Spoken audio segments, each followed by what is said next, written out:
all allegiance and fidelity to any foreign prince, potentate, state or sovereignty, and particularly Cuba, of whom I was a subject. Of whom I was a subject. So I'm telling about Cambridge St. James. Man saying about Cuba.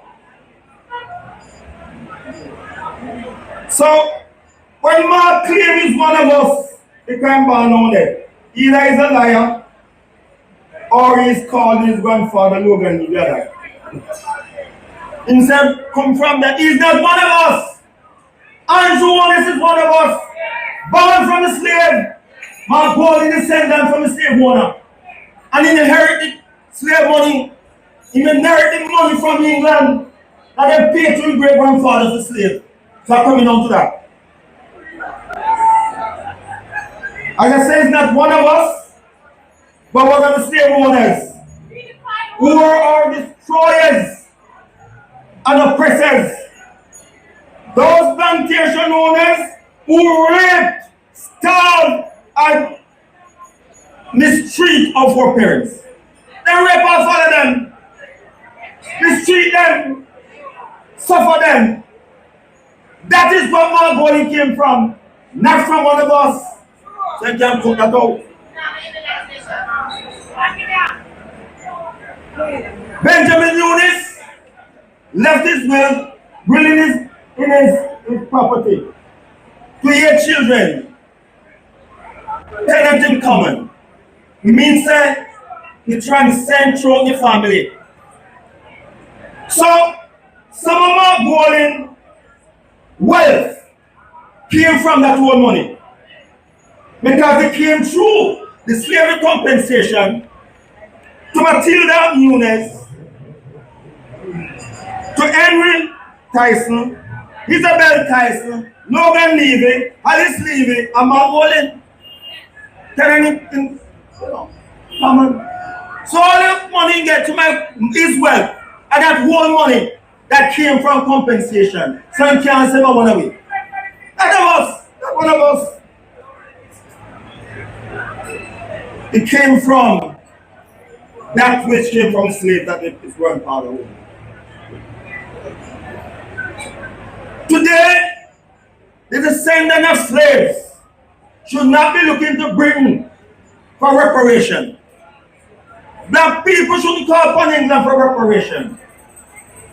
Black people must call on those who inherit the money from their ancestors. We must call on them, not the British government. The British government pay them. So they can pay the reparations if reparations be paid. What I will say, time come for Mark Bowling to pay reparations to Jamaica. Descendants of slaves, his grandparents owned, and the slave money he inherited from them. Hello, JPU family. Welcome to another episode of Jamaica Politics Uncovered. You are looking at the conference of Member of Parliament Andrew Wheatley over there in St. Catherine. You just heard what Everald Warmington said. Everald Warmington just read out Mark Golding's file, where his family's history and lineage goes with slavery. I think Mr. Warmington went back about 200 years and come right down the line to the last person who owned slaves in Mark Golding's family.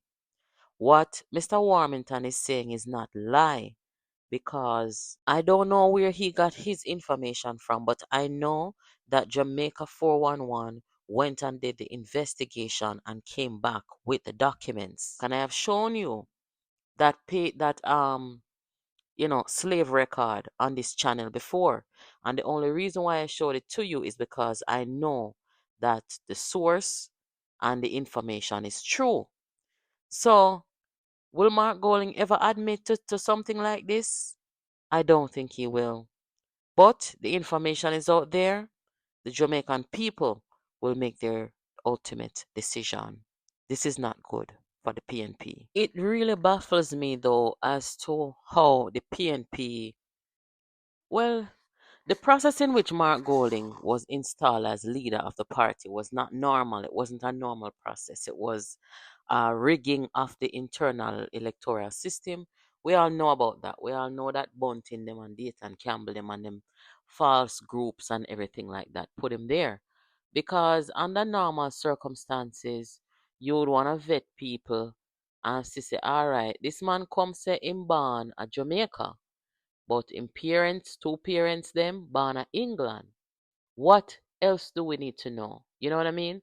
Because you have to be able to anticipate these things going into an election. But it was not normal circumstances. So now, here we are. And the Jamaica Labour Party, they are at liberty to educate their people and the Jamaican people about what their options are.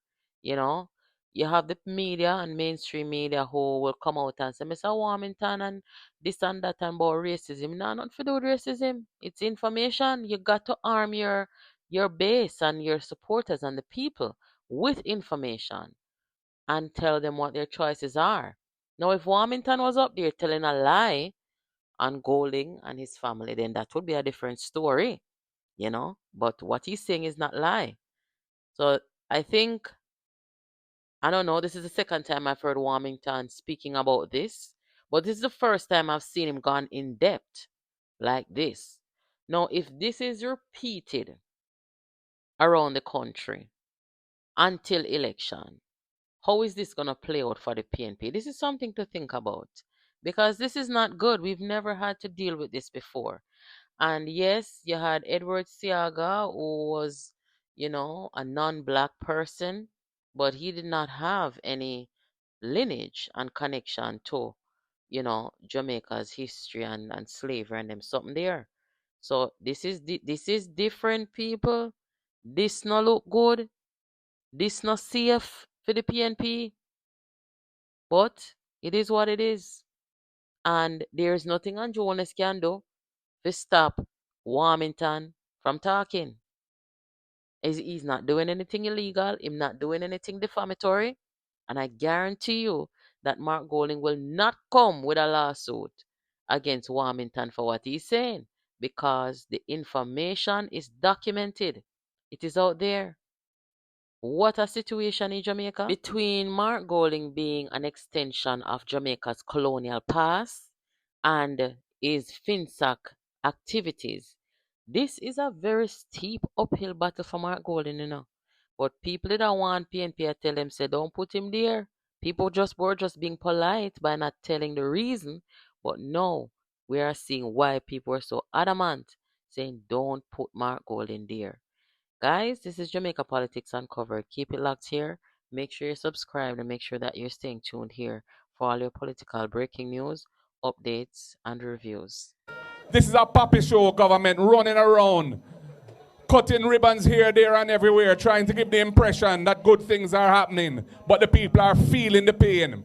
And comrades, let me tell you, with what is happening worldwide, it's going to be a challenging environment for any government going forward. You better have a government in place that knows what they're about and is looking after the interests of the people. Dog, nyam with supper.